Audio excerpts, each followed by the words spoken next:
Welcome to the Tribe Talk Show, live from Atlanta. On this show, you get real conversations, inspiring stories, entertainment, information that empowers, real talk. A safe space to learn and grow. Real sisterhood. Let's talk. Let's grow. Let's thrive together. Join the tribe. And now, here are your hosts, Tendai and Grace.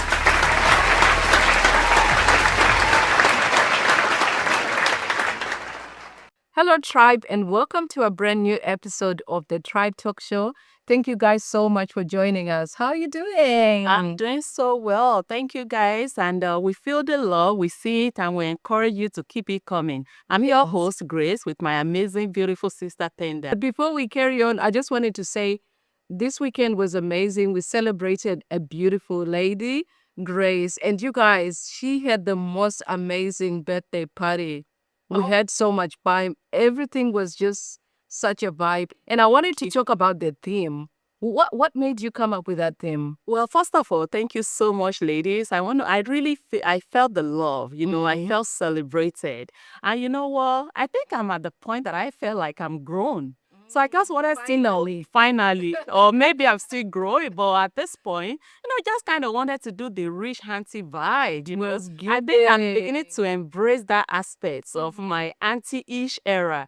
So yeah, that's how I came up with the theme. But I really enjoyed it. It was so beautiful, and But honestly, I just wanted to say happy birthday to you. You're truly the most beautiful human that I've ever met. You are such a selfless person, always giving, always there for people. And I've watched you grow ever since I met you. I think we've known each other for like 5 years now. And you treat everyone with so much humility. Yeah. But I just wanted to say thank you for everything that you do. I'm speaking on behalf of all the other the tribe that are watching, and all the other group of friends.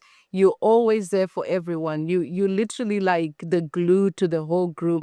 And you're an amazing mom. You've accomplished so much. You're such an inspiration to many. So I wish you everything. I can't even say the best. I just wish you everything. Thank you. Thank you. I feel so blessed. I feel blessed to have my tribe, to have my people. I feel blessed, to receive all the love. This is what it is all about. This is what it's all So about. how do you usually feel around your birthday? Do you feel sad? Because I had an era where it was my birthday, I'll be feeling so depressed. And then I think lately I've started celebrating to say, you know what didn't happen, didn't happen. Yep. We're keeping it moving. How do you usually feel around your birthday? For me, birthday has always been a big deal, especially mine. It's always been a big deal. I look forward to it. I love to celebrate it for as long as I can remember. But this past couple of birthdays have been different. It's been, bittersweet. As you will remember that I lost my brother, a few years ago. And so that's really altered, my birthday, because that's like a huge part of me that is absent. And so it's kind of really, affected the way I, celebrate now, because I miss him so much. And but you know what? Life goes on. I still love to mark it. It's just not as joyful and as fulfilled as he used to be. So I use the day also to honor him. I kind of figure that he will want me to move on or to carry on. So that's kind of why I feel like, I'm still going to celebrate it however I can, whatever mood I am.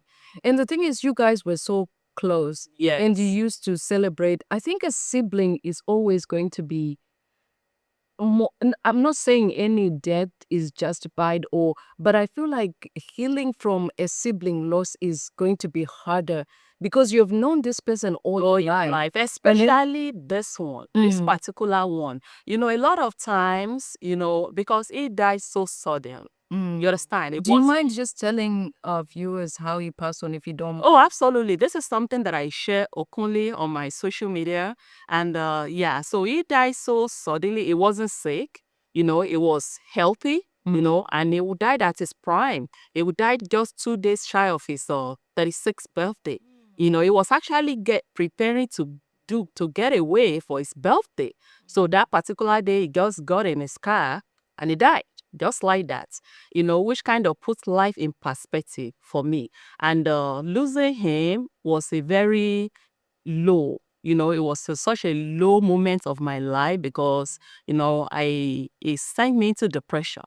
And, I've never had to deal with anything like this, and I definitely didn't know how to deal with it. So I find myself wallowing in depression, really didn't have anything to look forward to, or didn't even want to look forward to anything. Yeah. And I think that is a conversation that I'm excited that Dr. Deola is coming to discuss, because we never talk about death. Death is like something that we need to. I've started telling my kids about it, because when my dad died, even though my dad died in his 80s, it was just a shock to me. I wasn't prepared for his death, even though he had lived like a full life. But I think as Africans, we need to start discussing death openly, so that if it happens, because things have changed now. People are not dying old. People are just dying at any age. Like, Daniel was only 36. We lost a family friend at 21. And you're just like, what's going on? Yeah. But a lot of us end up going into depression because we are never taught about how to accept death, how to handle death, and how to grieve. You're right. And it's quite unfortunate because there's only one thing that is certain in life. It's death. We're all going to die. When, how, we don't know. But that's one thing that is inevitable. And, if we talk about it, if we normalize talking about it, maybe it will be more helpful. It will prepare us, but in an African community, we see it as a taboo. We say, like, if you talk about it, then it's going to come to pass. If you talk about it, it's going to happen. But losing my brother has put things in a different perspective for me. So now I have this conversation with my children. Like, life is not promised. You can be here today and be gone tomorrow. Exactly. Just like, look at your uncle. Nobody saw that coming. So what do you do? How do you deal with it? How do you carry on? So it's a conversation that we now have in my household, and also I encourage people around me to have. Yes, we're always going to be sad. Yes, we're never going to be prepared. But if we talk about it, at least it gives us an insight. It gives us some sort of, idea of, if this happened, what would this person want me to do? And even as mothers, as we prepare, a lot of people don't have, you see on social media, people getting GoFundMe. And because they never really thought about, they're going to die, what's going to happen with your funeral? People never took, like ever since I lost with me, it was my dad. So after I lost my dad, I started to accept death as something that is going to come. And I think from then, when I lost my dad, I became very intentional about the time I spent with my mother. I think for me, that's why my mother's death was not like a huge blow as my dad, because I wasn't expecting my dad to die. I don't know, for some reasons, I thought he was always going to be here. And I fell into hard depression because it was just so, I don't know. We hear death, but we don't think it's coming to us. It doesn't resonate until it happens. We don't pray it happens. Yeah. And with my mom, I became very intentional about spending time. I would move mountains for my mom. And it happened because I realized I don't have time with my mom. I remember traveling to Zimbabwe during COVID, peak COVID. There was no one in that lane. See her. But because I needed to see her. And I'm so glad we're having this conversation. And I just wanted to say, you guys need to stay tuned, because coming up, we have Dr. Deola Saheed. She's going to come and speak to us about grief. She's a very well-respected psychiatrist here in Atlanta. So stay tuned.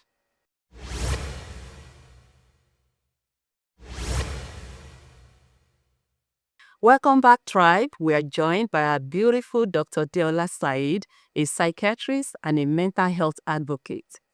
Thank you so much for joining us. You look so beautiful, by the way. You look beautiful. Have I told you about the story that I first met her? Oh, isn't that why you call her your in-law? Yeah, I thought she was 20 and I thought I'd found a wife for my son. So I said, come here, can I introduce you to my son? And she was laughing so much, but you look so beautiful. I know. I just celebrated her 40th. Oh, wow. Why are you sharing that? She meant 21. Yes, she just celebrated her 21st birthday times 2. People. Exactly. Well, let's start by you telling us about yourself, more about yourself. Well, hi, hello everyone. I am Dr. Saheed. I'm a psychiatrist in the state of Michigan. And I know a lot of people sometimes confuse that, but I'm a medical doctor and I work with people who struggle with mental illness, people who struggle with, what we're going to talk about today, like grief. I also work with my coworkers who are psychologists, and we're going to talk about some of what we do, what they do together, because it is a collaborative effort in order to help people who are going through the process of grief. That is so wonderful.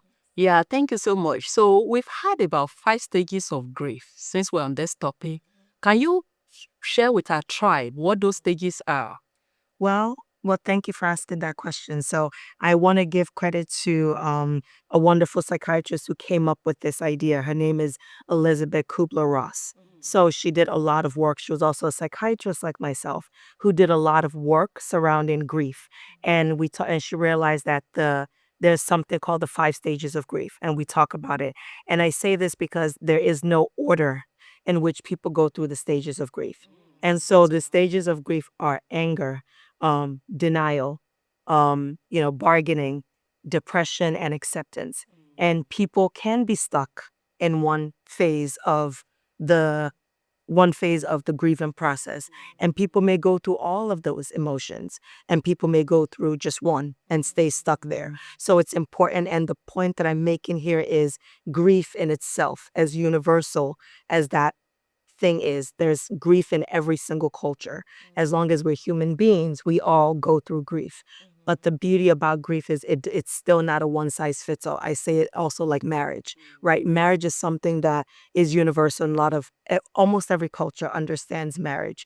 Every culture understands grief. But in that beauty of that universal emotion that we share, it's not a one size fits all. And that's the beauty of, when people talk about going through those stages of grief.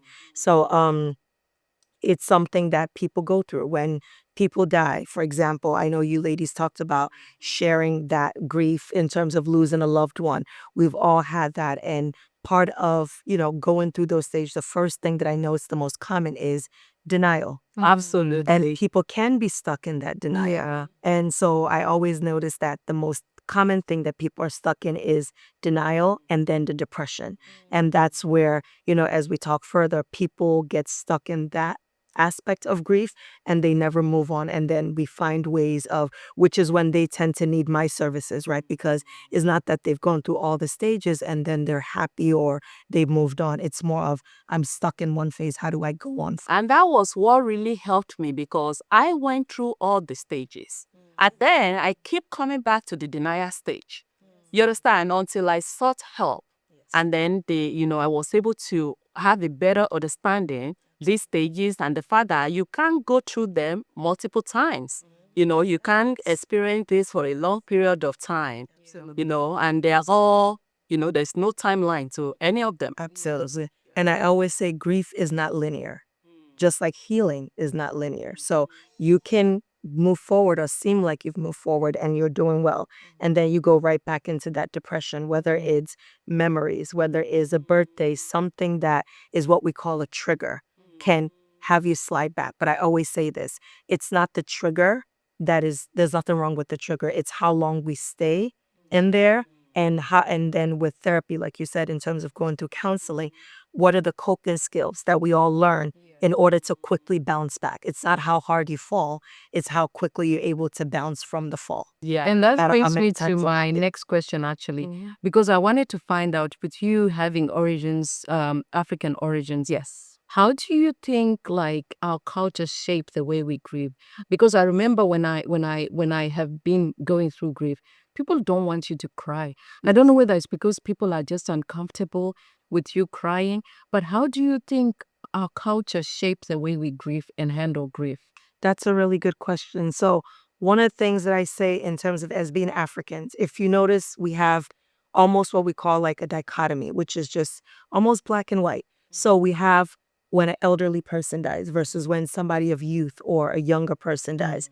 And so it coincides with what you said when you lost your mom. So people didn't want to see you cry because they assumed because she lived to a certain age, all we're supposed to do is celebrate, right? But we still have, it's a normal process to grieve your mother in the sense of it is okay to feel the anger and the sadness, also at the same time expressing your love for the life that she lived, that I pray that it was a well-lived, well-fulfilled life. Yeah. And so within our culture, we want to focus on just, oh, this is an elderly person. We dance, we celebrate, we pick colors, we pick outfit, we throw a big party. Yeah. When it's a child who dies, we don't talk about it. We keep it hush hush. It's almost like a taboo.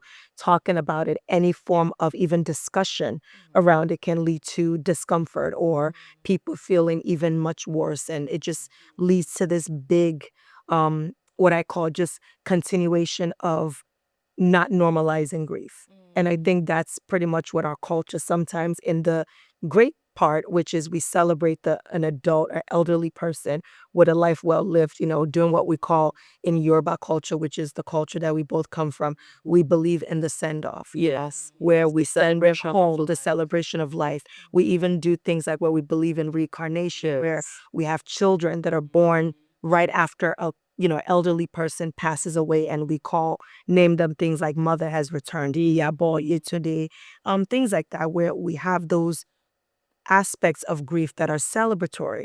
But the other aspect of it where I feel like we just want to do just celebration rather than, yes, my mother might have died at 85, but she was somebody that I depended on, and the fact that I don't see her every day makes me sad, and I want to cry about that. And I think that is something where we have to normalize the sad aspect of grieving an elderly loved one. And then when we have, goodness forbid, in a sad situation, a brother, a child, where we celebrate even the joyful aspect of their life, while we also mourn and celebrate the aspect that is also such a great loss. Yes. Yeah. Because like I was explaining to Grace, we lost a family friend, 21, 22. What advice do you give to mothers that are experiencing that loss? Because really culturally, not even culturally, in life you expect that your child is the one that's going to bury you. Yeah.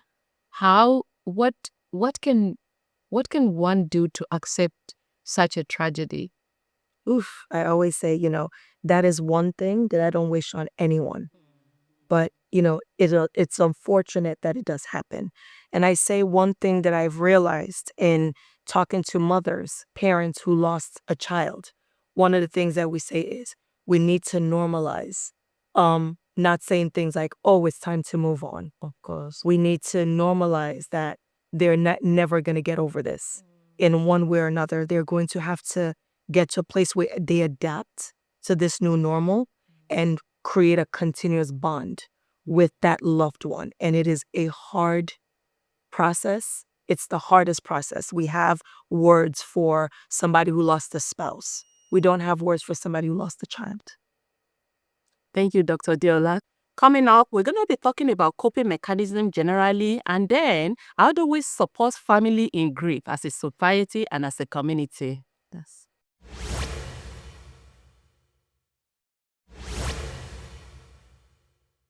Hi guys, we're back and we still have our Dr. Saheed and we're talking about grief and dealing with the depression that comes after. I think you were just trying to give us ways, or give anyone that has experienced the loss of a child ways to cope. So we can just pick it up from there. Yes. So when we're talking about ways to cope with grief, one of the things that I find most effective, and I always advocate for this, is therapy, counseling. There are groups, there's all kinds of grief counseling groups. There's counseling groups for children, parents who lost children, children who lose parents, siblings. There's many different types of grief group and individual counseling. There is also intensive therapy. And then there's also, of course, which we can never ever minimize, proper tribe, which what the show is. Yes. A wonderful tribe, a proper support system in addition to all those things. So I think a combination of all of that just makes the process a lot better. Mm-hmm. So with Tendai and I haven't experienced grief firsthand.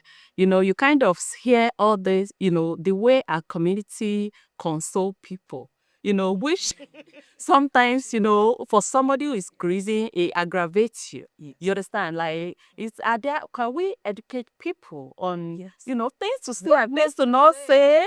Because the side that usually gets me, for me, is that I know they mean well and I know they've been trying, but when somebody tells you that it's in a better place, How do you know that? that gets me. I want to say, how do you? It's in a better place, and people will be like, oh, I'm sure you're going to see him again, which we believe. But a lot of times, or when people say, oh, I understand how you feel. I understand what you're going through. Can you share with the tribes? You understand? What are they? Yes, Say what not to lost. say. Yeah. Oh, yes, I agree with you 100%. One of the things we do not say is, oh, this was meant to be. This was God's will.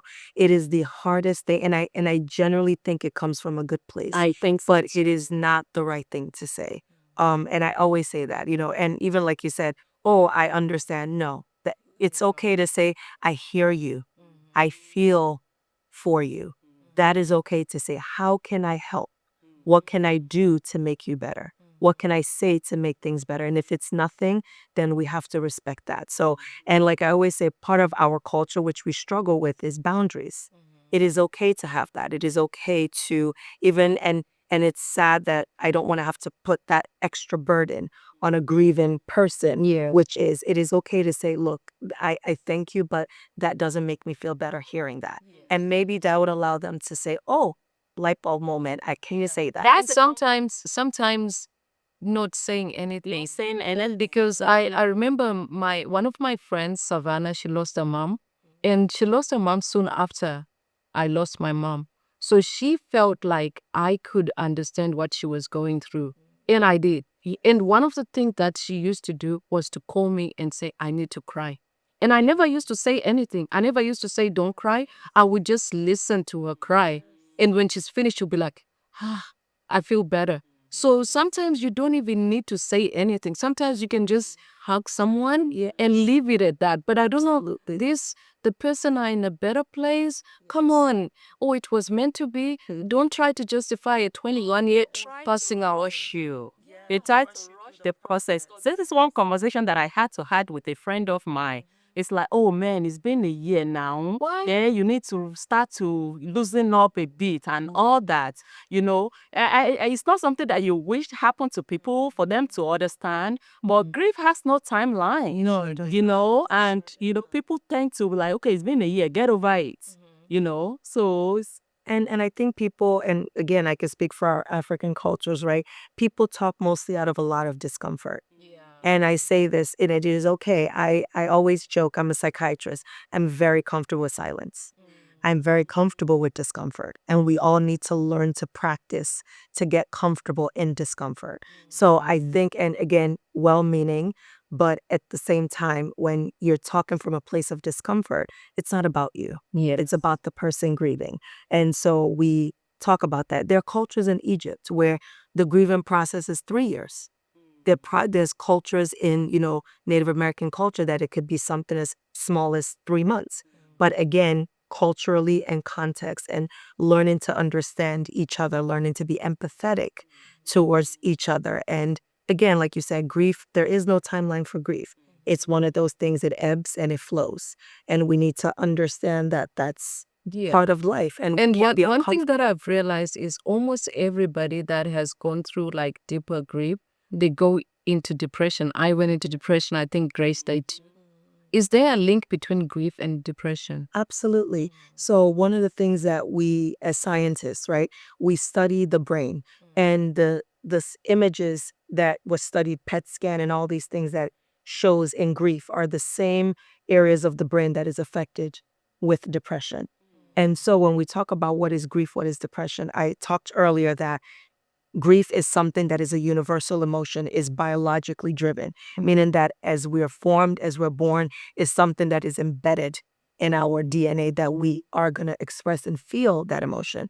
But what makes it and turns it into depression is the length of time, when it lasts too long, when it starts to impair your functioning in daily life. So, for example, we consider grief a normal emotion and a normal process.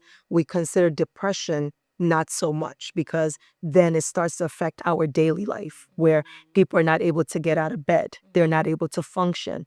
They lose interest in daily things that they're able to do.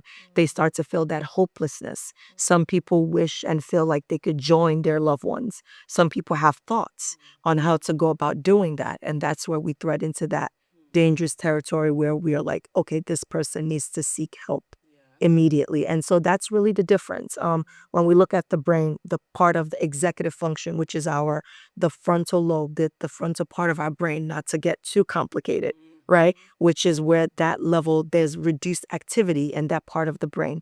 And that's why we're having memory issues, we're having cognitive issues, being able to do our day-to-day things. We're not able to do that so well. So that's where, depression gets into the picture. So this is not something that is just, oh, it's just a feeling. No, it's actually scientifically proven, and it's something that we've studied and we see, and it's something that needs to be treated. What advice do you have for somebody going through this right now? Yes. I would always say, look, counseling, get a wonderful tribe, get a good support system. And I don't mean support system in terms of it has to only be your family. It could be a sister, it could be a neighbor, as long as they understand where you're coming from, as long as they are able to be there and be supportive. Yeah. Counseling is also something we talked about.